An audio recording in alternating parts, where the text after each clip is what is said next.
نہیں ہے، اس لیے پیر کے لائق تو ہے نہیں. اس لیے میں نے پہلے کہا کہ پیر کہنا بھی لفظ پیر کی توہین ہے. تو آپ ذرا دیکھیے کہ راہ سلوک کے بادشاہ حضرت حاتم اسم رحمت اللہ تعالی علیہ. اسم کہتے ہیں معلوم ہے بہرے کو. ان کی بارگاہ میں ایک عورت تشریف لاتی ہے اور جب وہ بیٹھنے لگتی ہے نا تو ریح خارج ہو جاتی، ہوا خارج ہو جاتی ہے. انسان اس سے منزہ تو ہے نہیں، لیکن آپ ذرا دیکھو کہ جیسے ہی اس سے یہ فعل سرزد ہوئے وہ شرمندہ ہونے لگی، پسینہ پسینہ ہونے لگی. ذرا دیکھو صفت ستار کا مظہر دیکھو. جیسے ہی وہ شرم سے پسینہ پسینہ ہوتی، حضرت اسم بہرے نہ تھے لیکن اپنے کان پہ ہاتھ رکھ لیتے اور فرماتے کہ بیٹی اونچی آواز میں بول، یہ تصور دے رہے ہیں کہ تو مت شرما. جس بات سے تو شرما رہی ہے میں نے تو اسے سنا ہی نہیں ہے، میں نے تو سنا ہی نہیں. جیسے جیسے وہ بولتی جاتی آپ فرماتے کہ بیٹی زور سے بول. آپ جیسے ہی کہتے زور سے بول، اس کے چہرے پر حساسیت کھیلنے لگتی ہے. وہ سمجھ جاتی ہے کہ میں جس سے شرمندہ تھی حضرت نے تو سنا ہی نہیں. پوری زندگی بہرے بنے رہے، لوگ اونچی آواز میں بات کرتے تھے، تکلیف ہوتی تھی، لیکن کبھی بھی انہوں نے یہ ظاہر نہ کیا کہ لوگوں میں سن سکتا ہوں. صرف اس لیے کہ اگر میں ظاہر کروں گا جیسے ہی اسے پتہ چلے گا وہ عورت شرمندہ ہو جائے گی. ایک عورت کو شرمندگی سے بچانے کے لیے حضرت حاتم پوری زندگی بہرے بنے رہے. یہ ہے مظہر ستار. سبحان اللہ، بہت خوب، بہت خوب، سبحان اللہ، بہت خوب.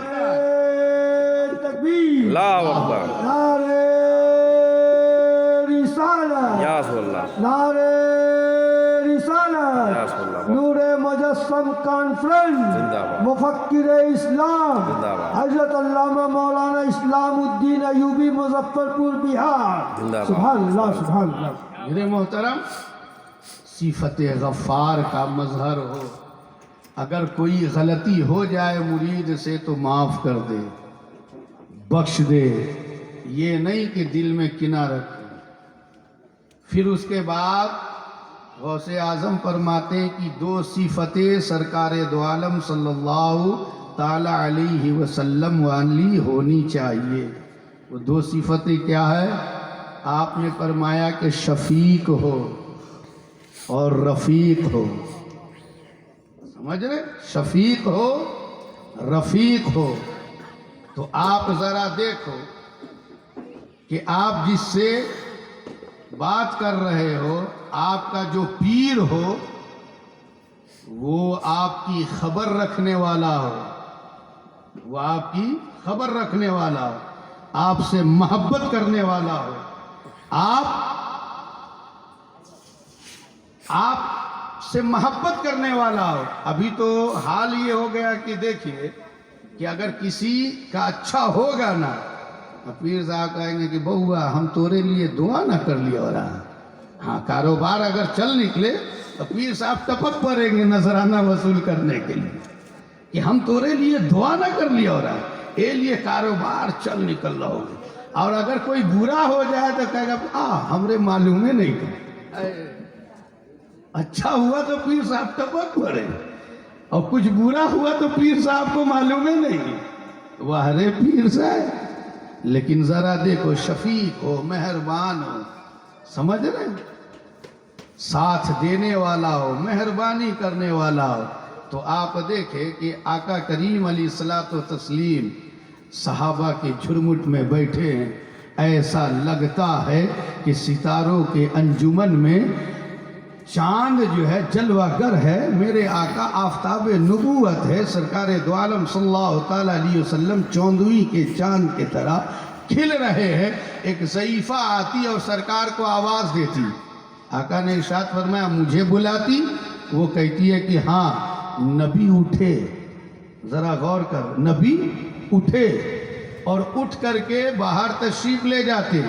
باہر تشریف لے جانے کے بعد کہتے کہ مائی بول کیا کہنا ہے. وہ کہتی یہاں نہیں کہوں گی، تنہائی میں کہوں گی. حضرت عمر کہتے کہ تکلیف تو بہت ہوئی، طبیعت چاہ رہی تھی کہ کچھ کہوں، لیکن نبی خود اٹھ کر کے تشریف لے گئے تھے، اس لیے کہنے کی ہمت نہ ہو پائی. میرے آقا تشریف لے گئے. لے جانے کے بعد ضعیفہ گفتگو کرتی رہی. دھوپ میں میرے آقا کھڑے ہیں، دھوپ میں. ابھی تو پھر سے آپ لوگ کو دیکھتے نہیں، اے سی روم سے نکالیے تو باپ رے باپ بدن جل جائے. بڑا نازک بدن ہے، مسافہ کرنے کے لیے جلدی تیار نہیں. لفافہ ہو تو ٹھیک مسافہ ہو. خالی ہاتھ میں مسافہ کون کرے. پیر صاحب کا معاملہ یہ ہو گیا، مالدار ہے، بہوا بغل میں بیٹھو، اس لیے لفافہ جو ہے دیکھ کر کے نہ. اور اگر غریب مرید ہے تو ایسے مسافہ کرے، انگلی چھوتے ہی ایسے کھینچتے، باپ رے باپ، اسے لگتا ہے کہ کرنٹ لگ گیا ہو. میرے محترم، ہم انہیں نائب رسول کہتے ہیں، آپ کہتے ہو رہبر راہ شریعت. ذرا غور کرو، ذہن کے دریچے کو کھولو. میرے محترم، آج پیر صاحب ہاتھ جھٹک رہے ہیں. میرے آقا کی سنت کیا ہے؟ میرے آقا جب مسافہ کرتے تھے نا تو میرے آقا اپنا دست مبارک سامنے والے کے ہاتھ میں دے دیا کرتے تھے، اور اس وقت تک نہیں چھوڑاتے جب تک سامنے والا خود سے نبی کا ہاتھ نہ چھوڑ دیتا. گویا میرے نبی یہ فرما رہے ہیں، لوگوں میں ہاتھ جھٹکنے نہیں آیا ہو، بلکہ تمہارا ہاتھ اپنے دست مبارک پر لے کر تمہیں جنت کی صحرا میں چلانے کے لیے آیا ہو. میرے محترم، پیر تو وہ ہوتا نا کہ بدکار کا ہاتھ پکڑ لے تو نیکوکار بنا دے، گنہگار کا پکڑ لے تو تقوی پرہیزگار بنا دے. وہ پیر ہوتا. یہ جو ہاتھ جھٹک رہے ہیں کیسے پیر ہے یہ؟ ذرا آپ دیکھیں کہ کرنٹ لگ رہا ہے ان کو، لیکن میرے آقا صلی اللہ تعالی علیہ وسلم دھوپ میں کھڑے ہیں. 1 گھنٹہ گزرا، 2 گھنٹہ گزرا، 3 گھنٹہ گزرا. اس کے بعد وہ ضعیفہ گفتگو کر رہی، آپ کھڑے ہیں، اس کی باتیں سن رہے ہیں. مسکرا کر کے جواب بھی دیتے، اور آپ کبھی جو ہے نام فرماتے، کبھی جو ہے آپ اپنے جو ہے لبوں پہ مسکراہٹ لے آتے. جب وہ ضعیفہ چلی گئی تو حضرت عمر بارگاہ نبوی میں پہنچے، کہتے یا رسول اللہ، آپ کا بدن نازک ہے، آپ کا ایک ایک لمحہ قیمتی ہے. اے آقا، یہ ضعیفہ پاگل ہے، پاگل. یہ مدینہ شریف میں کوئی اس سے بات کرنے کو تیار نہیں ہوتا.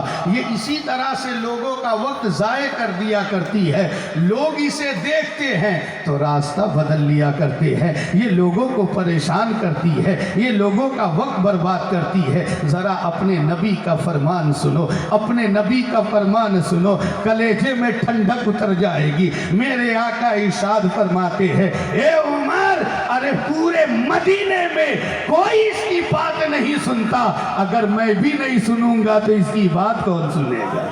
اللہ اکبر. ذرا غور کرو کیسے شفیق ہے، شفقت کس طرح سے فرماتے ہیں. میرے نوجوان بھائیوں سنو، ارے میرے آقا صلی اللہ تعالیٰ علیہ وسلم نے ہمیں کیا نہیں دیا ہے. آج کا نوجوان اپنے باپ کے اوپر ایسا روب جھاڑتا ہے جیسے لگتا ہے کہ اس کا باپ یہ نہیں ہے.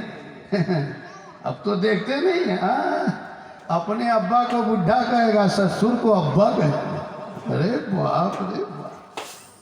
ہاں، اب دیکھیے، باپ کو ابا کہتے ہوئے شرم آتی، سسر کو ابا کہے گا. 1 کلومیٹر دورے سے سلام کرے گا کہ پورا محلہ جان جائے کہ فلنوا کا داماد آیا ہے. تو اپنا ابا بڈھا ہو گیا اور بیوی کا ابا ابا ہو گیا. میں ابھی میرے برادر کبیر فرما رہے تھے نا کہ الحمدللہ آپ کی دعاؤں کی برکت سے ممبئی وغیرہ کا آنا جانا لگا رہتا ہے، اور بھی دیگر علاقوں میں جاتا ہوں. ممبئی میں تو اب باقاعدہ لوگوں نے اولڈ ہاؤس بنا دی. میرا یہ موضوع نہیں، بس اصلاح کے لیے بیان کرنا چاہ رہا ہوں. آپ ذرا غور کیجئے کہ اس اولڈ ہاؤس میں نے جا کر کے دیکھا ہے کہ اس میں ڈاکٹر کے والدین ہیں، انجینئر کے ہیں، پروفیسر کے ہیں، جج کے، کلکٹر کے، بڑے بڑے عہدیدار کے ہیں، جن کو دیکھتا ہونا تو آنکھیں پتھرائی ہوئی. اللہ اکبر. ایسا لگتا ہے کہ ماں باپ اپنے بچے کے انتظار میں ہیں. اس لیے یاد رکھو، آپ دولت سے نہا دو، تمہاری دولت کی انہیں پرواہ نہیں ہے، اس لیے ان کے لیے تو تم ہی ان کی دولت ہو. وہ تمہارے ساتھ رہنا چاہتے ہیں. کچھ لمحہ ان کے ساتھ گزارا کرو نا، کچھ دیر ان کی صحبت میں رہا کرو. یہ یاد رکھو، آج اسلام الدین ایوبی جو کچھ ہے یہ میرے ماں باپ کی دعا کی برکت ہے، ورنہ میرے پاس کچھ بھی نہیں. اس لیے میں نے کہا کہ یہ سب تمہارا کرم ہے آقا، کہ بات اب تک بنی ہوئی ہے. ماں باپ کی عزت کرو. ذرا دیکھو، لوگ بہت پڑھے لکھے ہو گئے نا، بہانہ بھی بناتے تو بہت سلیقے سے بناتے. ابھی لوگوں سے پوچھا گیا تو کہتے حضرت نہیں جانتے ہیں. آدمی جب بوڑھا ہو جاتا ہے نا تو عقل ختم ہو جایا کرتی ہے، دماغ میں بات نہیں رہتی ہے، چڑچڑا فن آ جاتا ہے. اس سے جو ہے نا بچوں پر برا اثر پڑتا ہے، گھر کا ماحول خراب ہوتا ہے. اس لیے ہم انہیں اولڈ ہاؤس پہنچا دیتے ہیں تاکہ بچے مہذب رہے، ان کے اندر میں تہذیب پیدا ہو. میرے محترم ذرا غور کرو، آؤ ذرا دیکھو، یہ آج کی بات نہیں ہے. بارگاہ نبی میں ایک بوڑھا شخص پہنچتا ہے اور نبی کی بارگاہ میں شکایت کرتا ہے، یا رسول اللہ میرا بیٹا مجھ پر بہت خفا ہوتا ہے. آقا وہ مجھ پر بہت ناراض ہوتا ہے. یا رسول اللہ وہ مجھے کبھی کبھی ڈانٹا بھی کرتا ہے، مجھے جھڑک دیا کرتا ہے. وہ بوڑھا بیان کرتے کرتے اس کی آنکھیں نمناک ہونے لگی، بوڑھا کا کلیجہ تڑپنے لگا ہے. نبی اعظم صلی اللہ تعالیٰ علیہ وسلم نے جیسے ہی دیکھا، آپ نے اس کے بیٹے کو بلایا ہے. آقا کریم علیہ الصلوۃ والتسلیم ارشاد فرماتے ہیں کہ تیرے باپ نے شکایت کی ہے، تو اپنے باپ کو جھڑکتا ہے، تو اپنے باپ کو ڈانٹتا ہے. وہ کہتا ہے، اے اللہ کے نبی، اے اللہ کے رسول، اے اللہ کے حبیب، یہ بوڑھے ہو گئے ہیں، اس لیے یہ ہاتھ میں کوئی چیز لیتے ہیں نا تو وہ گرا کر کے توڑ دیا کرتے ہیں. میرے محترم سنو، میرے نبی کا تاریخی جملہ سنو. آقا کریم نے جیسے ہی سنا ہے، آقا کریم ارشاد فرماتے ہیں کہ ان مالو کا و ابو کا، کہ سن، ارے تو اور تیرا مال یہ دونوں تیرے باپ کا ہے. تو ذرا غور کرو کہ جب میں بھی اپنے باپ کا اور میرا مال بھی میرے باپ کا، تو اگر میرا باپ میرا مال لے لے یا اسے ضائع کر دے، بچے کو حق نہیں پہنچتا کہ اسے ڈانٹے. اس لیے اس نے اگر توڑا ہے تو تیرا نہیں، اپنا مال توڑا ہے. نعرے رسالت، نعرے رسالت. علماء اہل سنت، زندہ باد، مفکر اسلام، زندہ باد، حضرت علامہ مولانا اسلام الدین ایوب صاحب قبلہ، زندہ باد، زندہ باد. نعرے تکبیر، محبت والدین. زندہ باد. سبحان اللہ، سبحان اللہ. میرے محترم ذرا دیکھو کیسے شفیق ہے، کیسے رفیق ہے. ذرا دیکھ لو، قیامت تک کے لیے بچوں کو درس دے دیا کہ تو، تیرا مال دونوں تیرے باپ کا ہے. سمجھ رہے؟ جب ہم اپنے باپ کے تو ہمارا سب کچھ میرے باپ کا ہو. تو اب اگر ہمارا مال ہمارا باپ لے لے تو اسے جھڑکنے کی کوشش نہ کرنا. اگر اللہ کو راضی کرنا ہے، اگر جنتی بننا چاہتے ہو تو والدین کو راضی کرو. اس لیے یاد رکھو کہ تلجلا سبتلا لین کے حسنین مسجد میں نہیں بلکہ تم خانہ کعبہ چلے جاؤ اور سر پٹک پٹک کر مر جاؤ گے. یاد رکھنا اللہ تمہیں اس وقت تک معاف نہ کرے گا جب تک تمہارے والدین تمہیں معاف نہ کریں، تب تک خدا بھی تمہیں معاف نہ کرے گا. اس لیے ماں باپ کا مقام سمجھو. ہم آج تک نہیں سمجھ پائے کہ اللہ نے ماں باپ کو کتنا بڑا درجہ دیا ہے۔ یہ 14 صدی کا کٹھ ملا اللہ کے ولی کا مقام ناپنے چلے، یہ اللہ کے ولی کا مقام ناپنے چلے۔ تو میرے محترم ایسے لوگوں سے بچو، اپنا ایمان بچاؤ۔ دیکھو پھر آپ نے فرمایا کہ 2 صفتیں حضرت ابو بکر صدیق رضی اللہ تعالی عنہ والی ہونی چاہیے کہ صادق ہو اور مصدق ہو، کہ سچ بولتا ہو اور سچ بولنے کی تلقین کرتا ہو۔ جو پیر جھوٹا ہوگا، جس کی جھوٹی کرامتیں بیان کی جائے، وہ جھوٹ بولنے کی تلقین بھی کر رہا، خود بھی جھوٹا ہے، وہ پیر ہو سکتا ہے؟ نہیں۔ تو آپ ذرا دیکھیں کہ حضرت صدیق اکبر رضی اللہ تعالی عنہ کی صداقت دیکھو۔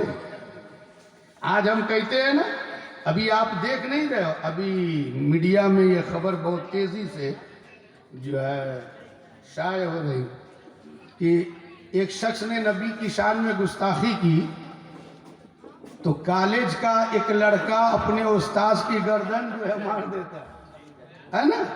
پوری دنیا میں شور ہے کہ اس نے جو ہے قتل کر دیا، قتل کر دیا، قتل کر دیا۔ لوگ تبصرہ کر رہے ہیں، لیکن عاشق رسول کے عشق کی معراج ہو گئی، سمجھ نا۔ اور اس نے بتا دیا کہ ہر غدار مصطفیٰ کی سزا موت ہے، ہر غدار مصطفیٰ کی سزا موت ہے۔ اور آج بھی ایسے ایسے عاشق موجود ہیں، آج بھی ایسے ایسے عاشق موجود ہیں۔ زندہ باد۔ ایسے ایسے عاشق آج بھی موجود ہیں۔ تو آپ ذرا دیکھو حضرت ابو بکر صدیق رضی اللہ تعالی عنہ مدینہ شریف میں آپ تشریف لے جا رہے ہیں، یہودیوں کا مجمع ہے۔ آج کا مسلمان کہتا ہے نا کہ یار مولویوں کے چکر میں نہ پڑ، یہ تو خود مرے گا، تجھے بھی مروا دے گا۔ لیکن میرے بھائی یاد رکھو، اگر نبی کی عصمت پر اپنی جان قربان کر دو تو سمجھ لو کہ آپ کی جان کام آ گئی۔ سمجھ رہے؟ اس سے اچھی موت کیا ہوگی کہ ہم اپنی جان نبی کی عزت پہ قربان کر دیں؟ اس سے اچھی موت کیا چاہیے؟ تو آپ ذرا غور کرو، حضرت ابو بکر صدیق ہے۔ آج لوگ کہتے ہیں نا کہ لوگوں کے سامنے نبی کی گستاخی کی جاتی، لوگ جو ہے کنی کاٹ کر کے چلے جاتے اور کہتے ہیں کہ مولویوں کے چکر میں نہ پڑ، ان کا تو کام ہی ہے، یہ تو خود مرے گا، یہ تم کو بھی مروا دے گا۔ لیکن میرے بھائی سنو، ذرا دیکھو، یوں ہی اللہ کا پیغام جو ہے نہیں نہ آتا ہے۔ آپ کو معلوم ہے حضرت ابو بکر کو صدیق اکبر کا خطاب کسی اور نے نہیں، اللہ نے دیا۔ سمجھ رہے؟ صدیق کا خطاب اللہ نے دیا۔ تو آپ ذرا دیکھیے حضرت ابو بکر صدیق رضی اللہ تعالی عنہ مدینہ شریف میں یہودیوں کا مجمع، آپ کو دیکھا، آپ کو بلایا، آپ سامنے گئے۔ جیسے ہی سامنے گئے تو یہودی کا جو سب سے بڑا عالم تھا، اس نے کہا کہ اے ابو بکر، آپ کا رب فقیر ہے اور ہم لوگ مالدار ہیں۔ سمجھ رہے؟ وہ کہتا کہ آپ کا رب فقیر ہے اور ہم لوگ مالدار ہیں، تبھی تو اللہ قرضہ مانگتا ہے، وَأَقْرِضُ اللَّهَ قَرْضًا حَسَنًا۔ سمجھ رہے؟ اب اس کے بعد وہ یہ کہہ کر کے سوچ رہا تھا کہ میں نے بہت بڑا مارکا انجام دیا، لیکن جیسے ہی اس نے اللہ کی شان میں گستاخی کی، حضرت ابو بکر صدیق نے ایک جھانپڑ جو ہے اسے لگایا پورے مجمع کے سامنے۔ یہ جھانپڑ کسی اور کا نہیں تھا، یہ جھانپڑ یار غار کا تھا، رازدار نبوت کا تھا، حضرت ابو بکر صدیق کا تھا، نبی پاک صلی اللہ تعالیٰ علیہ وسلم کے جانی سار کا تھپڑ تھا۔ میرے محترم، حق وہ جو سر چڑھ کے بولے. اور یاد رکھو کہ نبی کا ایک بھی عاشق اگر کفار و مشرکین اگر جو ہے باطلوں کے مجمع میں گھس جائے تو ایک نبی کا شیدائی لاکھوں پر کل بھی بھاری تھا, آج بھی بھاری ہے, اور صبح قیامت تک وہ بھاری ہی رہے گا. ایک نبی کا شیدائی. حضرت ابو بکر صدیق نے ایک جھانپڑ دیا, سارے یہودی منہ تک رہے, سارے یہودی منہ تک رہے. آپ نے یہ نہیں سوچا کہ یہودیوں کا مجمع ہے, میری جان چلی جائے گی, لوگ مجھے جو ہے ماریں گے, میرے اوپر جو ہے تشدد کیا جائے گا نا. جیسے ہی اللہ کی شان میں گستاخی ہوئی, ایک جھانپڑ کھینچ کے سب دیکھتے رہ گئے. حضرت ابو بکر مجمع کو چیرتے ہوئے نکل کر چلے گئے.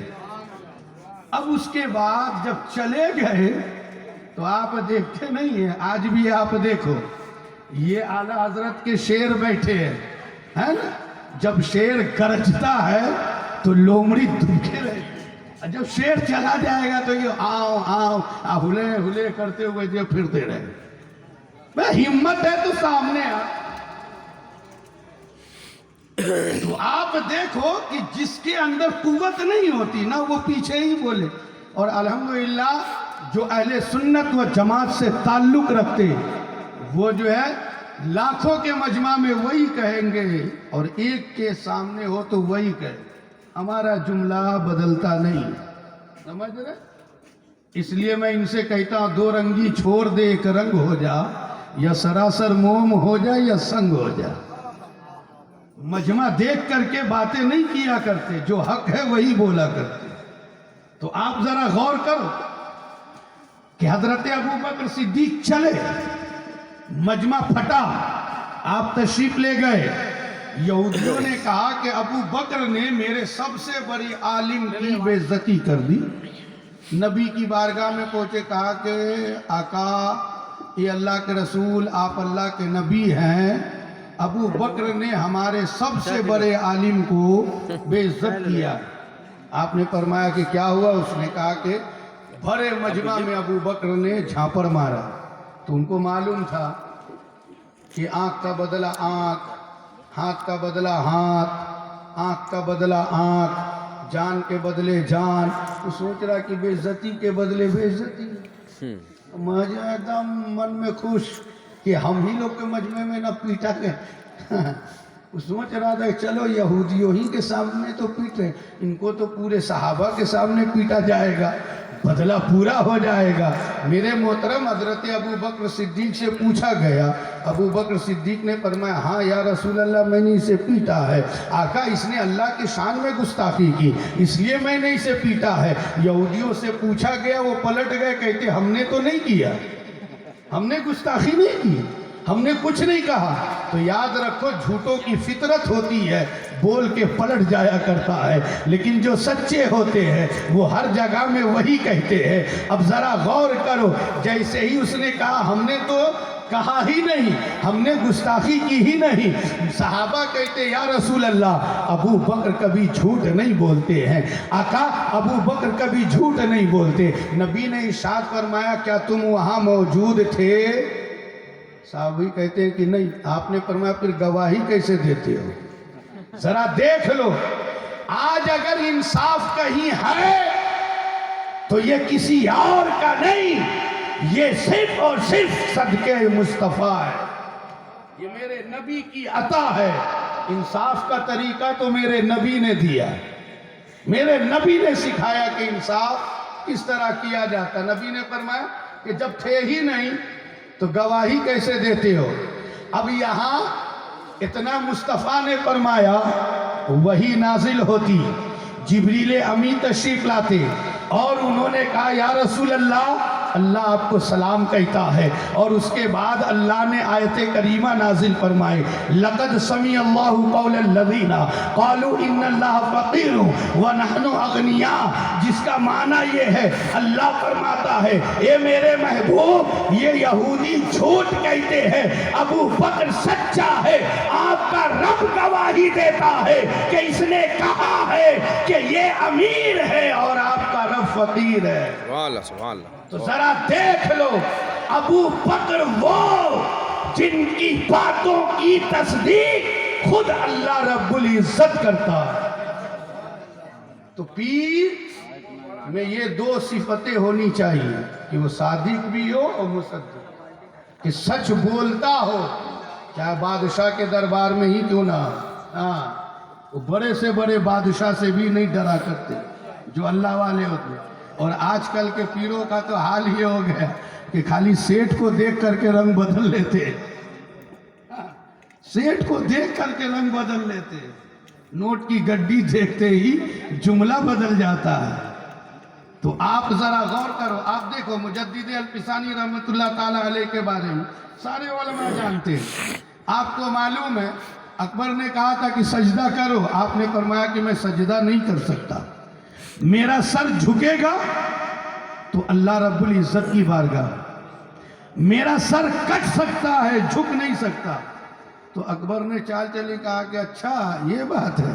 تو اس نے جو ہے دروازہ بنایا اور اس کو بالکل جو ہے تنگ کر دیا، کہا کہ اسی دروازے سے داخل کرو، اگر دروازہ چھوٹا ہوگا تو وہ سر جھکا کے ہی تو آویں گے، جیسے ہی سر جھکا کے آویں گے میں لوگوں سے کہہ دوں گا کہ دیکھو میری بارگاہ میں سر جھکا کے آ رہے ہیں. لیکن آپ کو معلوم ہے جو اللہ والے ہوتے ہیں نا، اللہ والوں کی شان بڑی نرالی ہے. اللہ انہیں آگاہ فرما دیتا ہے، اللہ ان کی عزت کی حفاظت فرماتا ہے. آقا فرماتے ہیں اتقوا فراست المؤمنین فإنہ ینظر بنور اللہ، کہ مومنوں کی فراست سے ڈرو اس لیے کہ وہ اللہ کے نور سے دیکھتا ہے. میرے محترم اکبر کی چال یہ تھی کہ سر جھکا کے آویں گے، لیکن اسے یہ معلوم نہ تھا کہ مجدد الفسانی یہ کوئی غیر نتو خیر انسان نہیں ہے، بلکہ یہ اللہ کے ولی ہے، اللہ کے محبوب ہے. جیسے ہی اس نے دروازے سے داخل کیا تو مجدد الفسانی پہلے اپنا سر نہیں، پہلے اپنا پاؤں داخل کرتے ہیں، اور پاؤں داخل کرنے کے بعد پھر اس طرح سے اندر آتے ہیں. اکبر نے دیکھا، مجدد الفسانی نے کہا اے اکبر اگرچہ تو مجھے جیل میں رکھ دے، اگرچہ میری گردن اڑا دے، لیکن اگر یہ سر جھکے گا تو صرف اور صرف اللہ کی بارگاہ میں جھکے گا. اور تو سوچتا ہے کہ تو مجھے خرید لے گا تو سن لے، ارے میں مدینے والے کے در پہ بک چکا ہوں، کسی دنیا دار کے در پر میرا سودا نہ ہوگا. تکبیر، اللہ اکبر، نعرہ رسالت، یا رسول اللہ، محبت رسول، زندہ باد. سبحان اللہ. تو میرے محترم دو صفتیں ہیں حضرت ابو بکر صدیق والی آپ نے سماعت کی، دو صفتیں حضرت عمر والی ہوئی، امر بالمعروف و نہی عن المنکر، کہ وہ نیکیوں کی دعوت دیتے ہو اور برائی سے روکتے ہو. جو پیر نماز سے روکتا ہو، جو پیر خود نماز نہ پڑھتا ہو، وہ کیا اپنے مرید کو تلقین کرے گا؟ کیا تلقین کرے گا؟ کیا وہ جو ہے گناہوں سے بچائے جو خود گناہوں کے دلدل میں ڈوبا ہوا، جو خود نہ تھے راہ پہ اوروں کے عادی بن گئے. تو میرے محترم آپ ذرا ہوش میں آئے اور دیکھیں کہ اگر پیر نیکیوں کی دعوت دینے والا ہوتا ہے نا، ان صفتوں سے وہ جو ہے متصف ہوتا ہے تو اس کا کمال دیکھو. کیا آپ کو معلوم نہیں حضرت عمر کے درے سے انسان تو انسان، شیطان بھی کانپتا تھا. اب شیطان کا جو ابو جان ہے جسے ابلیس کہا جاتا ہے اسے بھی پسینہ آتا ہے. آپ کو معلوم ہے حضرت عمر کے زمانے میں ایک شخص شراب کی بوتل لیے چلا آ رہا، ادھر سے حضرت عمر چلے جا رہے. حضرت عمر کو دیکھا، تھر تھر کانپنا شروع ہو گئے. دل میں جو ہے کہتا مولا آج عمر کے درے سے بچا لے، آج بچا لے مولا، سچی توبہ کرتا ہوں، آج کے بعد کبھی شراب کو ہاتھ نہ لگاؤں گا مولا، آج کے بعد کبھی شراب نہ پیوں گا. مولا عمر کے درے سے بچا لے۔ میرے محترم ذرا غور کرو، اور جو لوگ شراب جیسی لعنت میں مبتلا ہے، جو شراب پیتے ہیں، وہ غور کرے۔ شراب غور کیجئے نا کہ دو جملوں سے مل کے بنا، ایک ہے شر اور دوسرا ہے آپ۔ تو شر کا معنی برا اور آپ کا معنی پانی، سمجھ رہے ہیں؟ ہمارے علماء سے پوچھو وہ بتائیں گے۔ تو شر معنی برا گندا، آپ معنی پانی۔ تو جو لوگ شراب پی رہے ہیں، یہ جو گٹر میں پانی بہ رہا ہے نا، ان کو کہو کہ پیو، پیئیں گے۔ اور اگر تھوڑا سا آگے بڑھ کے کہو کہ پیشاب پیو گے، باپ رے باپ، لاٹھی ڈنڈا سب چل ہے یا نہیں؟ ہم کو کہتا ہے شراب پینے کہ بھیا اس شراب پینے میں تم کو مزہ آتا ہے، اب پیشاب پینے سے بھاگ رہے۔ ایک شخص نے کہا تھا نا، مجھے حضرت بلبل بنگال کا جملہ یاد ہے کہ ان سے کسی نے کہا کہ حضرت ہم لوگ جو ہے تاری تھوڑی پیتے ہیں، یہ تو پیڑ کا رس ہے اس لیے اس کو پیتے ہیں۔ تو انہوں نے کہا کہ رے پیشاب پیا کر نا، یہ آدمی کا رس ہے۔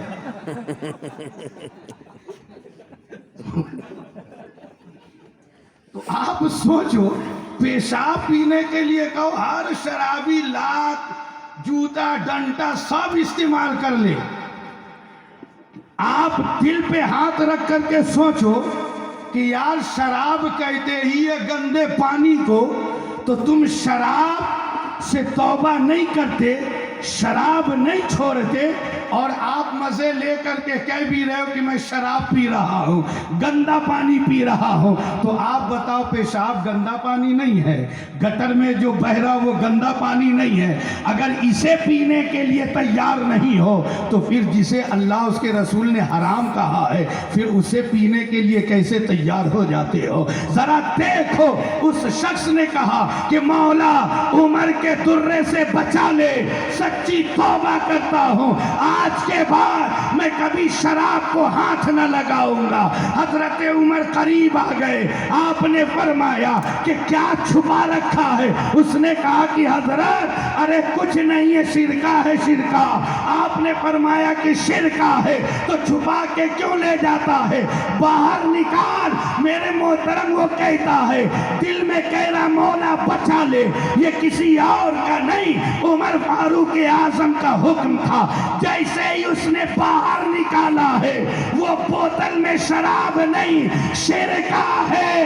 تو یاد رکھو، اگر سچی توبہ کر لوگے نا تو اللہ رب العزت جب شراب کو شرکا بنا دیتا ہے، وہ ایسا توبہ قبول کرنے والا ہے، ایسا معاف کرنے والا ہے۔ اگر تم شرابی ہو، سچی توبہ کر لو تو اللہ تمہارے گناہوں کو نیکیوں سے تبدیل فرما دے گا۔ نعرہ تکبیر، نعرہ رسالت، نور مجسم کانفرنس، اصلاحی محاصرہ، زندہ باد، اصلاحی محاصرہ، زندہ باد، نعرہ تکبیر، نعرہ رسالت۔ یا سبحان اللہ۔ اللہ، سبحان اللہ۔ شرط یہ ہے کہ سچی توبہ۔ شرط کیا ہے؟ سچی توبہ۔ اب ذرا آپ دیکھیے، آپ نے فرمایا، حضرت غوث اعظم رضی اللہ تعالیٰ عنہ فرماتے کہ دو صفتیں عثمان غنی والی ہونی چاہیے۔ سمجھ رہے ہیں؟ دو صفت، یعنی کہ سخی ہو اور متقی ہو، عبادت گزار ہو۔ سمجھ رہے ہیں؟ سخی ہو، یہ نہیں کہ بخیل ہو، کنجوس ہو۔ آپ کو معلوم ہے کہ ابھی آپ دیکھتے ہیں کہ پیر صاحب کو جو نذرانہ دیا جاتا ہے، نذرانہ دینا بڑی اچھی چیز ہے، لینا بھی بڑی اچھی چیز ہے، لیکن نذرانے کا ایک تصور ہے۔ ہم لوگ کہتے ہیں نا، اور یہ سب جانتا، اللہ والوں کو دینار و درہم کی ضرورت نہیں ہے۔ نذرانہ دیا کیوں جاتا اور پیر لیتے کیوں؟ ذرا آپ دیکھیں، اس لیے کہ سب اپنا دکھڑا پیر سے بیان کرتے۔ کوئی کہتا ہے کہ حضور بچی کی شادی ہے، حضور تنگ دست ہو گیا، دعا فرما دیجئے، تو پیر صاحب دعا فرما دیتے۔ پھر کچھ دن کے بعد حضور بہت تنگ دست ہوں، حضور بچی کی شادی کا دن قریب آ رہا ہے، حضور تاریخ قریب آ گئی، تو آپ دعا ہی کر کر کے ٹرکا رہے ہو۔ اگر پیر مالدار ہے، بار بار مرید آ رہا ہے، تو سخاوت کب کرو گے؟ اگر اللہ نے دیا ہے تو اپنے مرید کی حاجت پوری کر دو۔ نذرانہ کا مطلب یہی ہے کہ امیروں سے وصولا جائے، غریبوں میں تقسیم کیا جائے، یہ نہیں کہ اپنے اولادوں کے لیے جائیداد بنائے۔ سمجھ رہے ہیں؟ تو مقصد یہ ہے، اور یہ کوئی ضروری نہیں ہے کہ سب سے نذرانہ وصول ہی کیا جائے۔ ہاں، سب سے نذرانہ وصول کیا جائے یہ کوئی ضروری بھی نہیں۔ آپ کو معلوم ہے حضرت غوث اعظم کی بارگاہ میں ایک شخص پہنچا اشرفیوں کی تھیلی لے کر۔ جیسے ہی پہنچا نا، آپ نے فرمایا کہ تیرا نذرانہ قبول نہیں کرتا، اسے لے جا۔ اس نے کہا کہ حضور اسے قبول فرما لیجیے، میرا مال ہے۔ آپ نے فرمایا کہ غریبوں کا خون چوس چوس کر کے میری بارگاہ میں پیش کرتا ہے، میری بارگاہ میں پیش کرتا۔ اس نے کہا کہ حضور یہ میرا مال ہے۔ آپ جلال میں آتے اور تھیلی کو پکڑ کر کے نچوڑتے ہیں، اس سے تازہ خون ٹپکنے لگتا ہے۔ غوث اعظم فرماتے ہیں کہ لے جا، تیرے مال کی مجھے ضرورت نہیں۔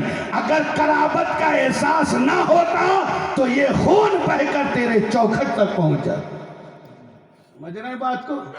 میرے محترم، اس جملے کی گہرائی میں اترنے کی کوشش کرو۔ آج جس کا مال دیکھا بس سب مال جو سمٹتے چلے جا۔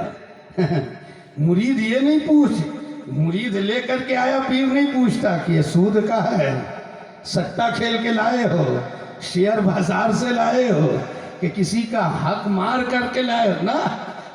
آیا بہوا بغل میں بیٹھا، وارے پیر صاحب، یہ پیر صاحب ہے کہ پیر صاحب ہے، سمجھے میں نہیں آتا ہے۔